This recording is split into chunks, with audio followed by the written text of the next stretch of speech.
Colours Kannada ವಾಹಿನಿಯಲ್ಲಿ ಪ್ರಸಾರವಾಗುತ್ತಿರುವ ರಾಮಾಚಾರಿ ಧಾರಾವಾಹಿಯಲ್ಲಿ ಚಾರು ತಾಯ್ತನಕ್ಕೆ ಮಹತ್ವ ಸಾರುತ್ತಿದ್ದಾರೆ.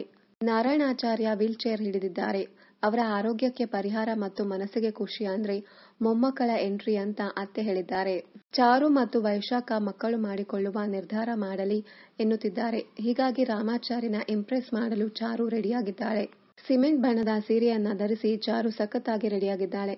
ಸ್ವತಃ ರಾಮಾಚಾರಿಯೇ ಇಂಪ್ರೆಸ್ ಆಗಿ ಯಾಕೆ ಎಂದು ಪ್ರಶ್ನೆ ಮಾಡಿದ್ದಾರೆ. ಅಣ್ಣ ಅತ್ತಿಗೆ ಮೊದಲು ಮದುವೆಯಾಗಿದ್ದು ಅವರೇ ಮೊಮ್ಮಕ್ಕಳು ಮೊದಲು ಕೊಡಬೇಕು ಎಂದು ರಾಮಾಚಾರಿ ಈ ನಿರ್ಧಾರದಿಂದ ದೂರ ಸರಿಯುತ್ತಾನೆ. ಹೀಗಾಗಿ ವೈಶಾಖ ಮನವೊಲಿಸಲು ಚಾರು ತಾಯ್ತನದ ಮಹತ್ವ ಸಾರುವ ಎಪಿಸೋಡ್ ಬಗ್ಗೆ ವೀಕ್ಷಕರ ಗಮನ ಸೆಳೆದಿದೆ. ಚಾರು ಪಾತ್ರ ಸೂಪರ್ ಎಂದಿದ್ದಾರೆ. ಸದ್ಯ ರಾಮಾಚಾರಿಯಲ್ಲಿ ರಾಮಾಚಾರಿಯ ಪಾತ್ರ 2 ಶೇಡ್ನಲ್ಲಿ ಬರುತ್ತಿದೆ. ಒಂದು ಸುಸಂಸ್ಕೃತ ಹುಡುಗ ರಾಮಾಚಾರಿಯಾಗಿ, ಇನ್ನೊಂದು ರೌಡಿ ಕಿಟ್ಟಿಯಾಗಿ. ವೀಕ್ಷಕರು ಈ 2 ಪಾತ್ರಗಳನ್ನ ಅಥವಾ ಈ ಹೊಸ ಕಿಟ್ಟಿ ಪಾತ್ರನ ಹೇಗೆ ತೆಗೆದುಕೊಳ್ಳುತ್ತಾರೆ ಅಂತ ಕಾದು ನೋಡಬೇಕಿದೆ. ಇನ್ನಷ್ಟು ಕನ್ನಡ ಧಾರಾವಾಹಿ, ಸಿನಿಮಾ ಹಾಗೂ ಬಿಗ್ ಬಾಸ್ ಕನ್ನಡ ಸೀಸನ್ 10ರ ಡೈಲಿ ಅಪ್ಡೇಟ್ಸ್ಗಾಗಿ ಚಾನೆಲ್ ಅನ್ನ ಸಬ್ಸ್ಕ್ರೈಬ್ ಮಾಡಿ. Thank you.